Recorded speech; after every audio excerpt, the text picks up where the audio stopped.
Aujourd'hui, retour sur le 27 juillet 1953, quand la guerre de Corée se tait, sans se terminer.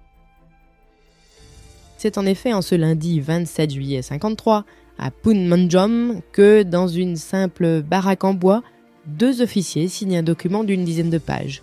Il est 10h du matin, et après 3 ans de guerre, l'armistice de Corée est signé. Alors c'est pas un traité de paix, c'est même pas un accord politique, c'est juste une pause, un cessez-le-feu. Mais pour des millions d'hommes, pour des familles déplacées, pour un pays déchiré en deux, c'est un soulagement immense.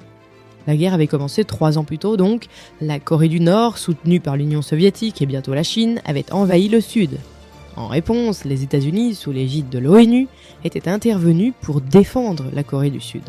3 ans de combat, des hivers glaciales, des offensives sanglantes, plus de 2 millions de morts, civils et militaires confondus. Des villes rasées, une péninsule détruite.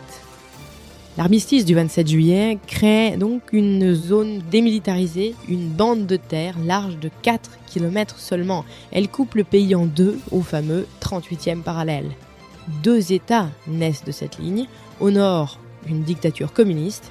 Au sud, un régime sous influence américaine. Et depuis ce jour-là, aucun traité de paix n'a jamais été signé. La guerre de Corée n'est pas terminée. Elle dort, sous surveillance, sous tension. Un conflit gelé en somme, mais toujours prêt à repartir. Le 27 juillet 1953, les armes se sont tues, mais les frontières, elles, sont restées figées. Comme une cicatrice qu'on regarde, sans jamais la refermer. À demain dans Time Shot pour une nouvelle Minute Histoire.